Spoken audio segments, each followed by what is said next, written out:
চলো বন্ধুরা, আজকে শেয়ার করব গরমে 2 মিনিটের মেকআপ কিভাবে করে বেরোবে। দেখো, এর জন্য প্রথমে ভালো করে স্কিনটাকে ক্লিন করে নিতে হবে। ফ্রেশ ওয়াশ হোক, ক্লিনজার হোক, যেভাবে তোমরা ফেসটাকে ভালোভাবে ক্লিন করে নেবে। নেওয়ার পর আমি এখানে জেল ব্যবহার করছি। তোমরা এখানে যাদের প্রচণ্ড অয়েলি স্কিন বা প্রচণ্ড ঘামের জন্য প্রবলেম হয়, তারা কিন্তু অবশ্যই একটু বরফের টুকরো নেবে। বরফের টুকরোটা একদম ডাইরেক্ট লাগাবে না, স্কিনের মধ্যে একটা রুমাল বা টিস্যুর মধ্যে করে স্কিনের মধ্যে লাগিয়ে নেবে। নেওয়ার পরই জেলটা ব্যবহার করে নেবে। অ্যালোভেরা জেল ব্যবহার করবে অবশ্যই। তারপরে তোমরা সান প্রোটেক্ট দেবে যদি তোমরা রোদ্দুরে বেরো, আর যদি রোদ্দুরে না বেরো, সন্ধ্যের টাইমে করো, তাহলে একদমই সান প্রোটেক্ট দেওয়ার দরকার নেই। এবার এখানে ব্যবহার করছি হোয়াইট গ্লো জেল ক্রিম। এই ক্রিমটা তোমরা ডেলি ওয়ারে বেরোনোর আগে, এটা একটা ফাউন্ডেশনের এফেক্ট আসে স্কিনের মধ্যে হোয়াইট করতে। তোমরা ফাউন্ডেশনের বদলে তোমরা এই জিনিসটা এই জায়গাতে ব্যবহার করে দেখতে পারো একবার। দারুণভাবে তোমাদের স্কিন গ্লো করবে এবং স্কিনটাও ভালো রাখে। দেখো, এইভাবে আমি ক্রিমটাকে ভালো করে, এটা যেহেতু ক্রিম তাই আমি ভালো করে স্কিনের মধ্যে একটু লাগিয়ে নিলাম। এটা একটা আলাদা স্কিনের মধ্যে জেল্লা আসে। তোমরা এটা ডেলি ওয়ারে যদি বেরোতে চাও, এই ক্রিমটা ব্যবহার করতে পারো। এরপর এখানে ব্যবহার করছি হোয়াইট টোন পাউডার। এখানে তোমরা লুজ পাউডার ব্যবহার করতে পারো, যে কোনো পাউডার ব্যবহার করতে পারো, কিন্তু যদি তোমরা ডেলি ওয়ারে বেরোতে চাও, এই হোয়াইট টোন পাউডারটাও ব্যবহার করতে পারো। এটা একটা আলাদা রকমের ইনস্ট্যান্ট একটা ফেসের মধ্যে গ্লো আনতে সাহায্য করে, তাই এটাও তোমরা ব্যবহার করে দেখতে পারো।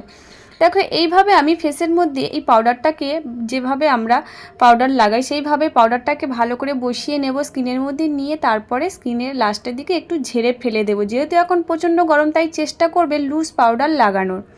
এরপর আমি এখানে নিয়ে নিচ্ছি আইব্রো ড্র। তোমরা এখানে আইব্রো পেন্সিলও ব্যবহার করতে পারো। যারা এইভাবে করতে পারো না আইব্রো ড্রটা, তারা এখানে পেন্সিল ব্যবহার করবে। যেহেতু প্রতিদিনের এটা ডেলি ওয়ারে বেরোতে চাও, সেইভাবেই তোমরা মেকআপটা এখানে দেখাচ্ছি, তাই তোমরা পেন্সিলও ব্যবহার করতে পারো এখানে।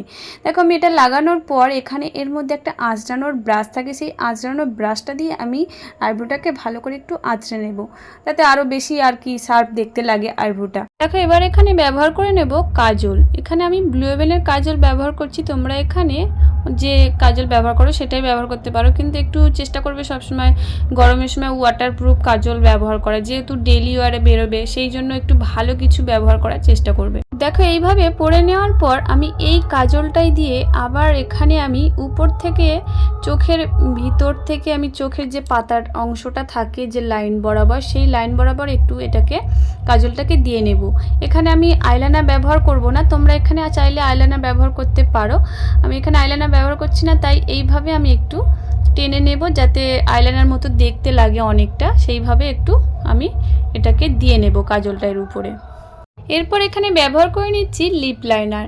এখানে তোমরা লিপ লাইনারটা অবশ্যই ব্যবহার করবে। লিপ লাইনারটা ব্যবহার করলে কী হয়, লিপটা আরও বেশি সুন্দর দেখতে লাগে, লিপটা আরও বেশি ব্রাইটনেস দেয়, লিপটা আরও দেখতে সুন্দর লাগে। সেই জন্য লিপ লাইনারটা ব্যবহার করার চেষ্টা করবে। দেখো, এখানে আমি ভালো করে আস্তে আস্তে লিপটাকে বরাবর লিপটাকে সুন্দর করে টেনে নেব। দেখো, এখানে তোমরা লিপ লাইনারটা যখন ব্যবহার করবে, একটু ডিপ কালার করার চেষ্টা করবে। ডিপের উপর যদি তোমরা লাইট কালার দাও, তাহলে ঠোঁটটা আরও বেশি ব্রাইটনেস তৈরি করে দেয়। তো অবশ্যই সেটাই তোমরা করে নেবে।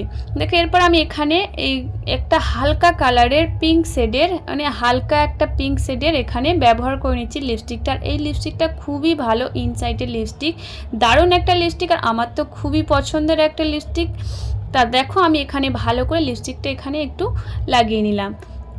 তা চলো, দেখো আমার লুকটা, তোমরা পুরো ফুল লুকটাই দেখতে পাচ্ছ। একদম একটা light makeup, light simple makeup, তোমরা চটজলদি এইভাবে করে বেরিয়ে যেতে পারবে।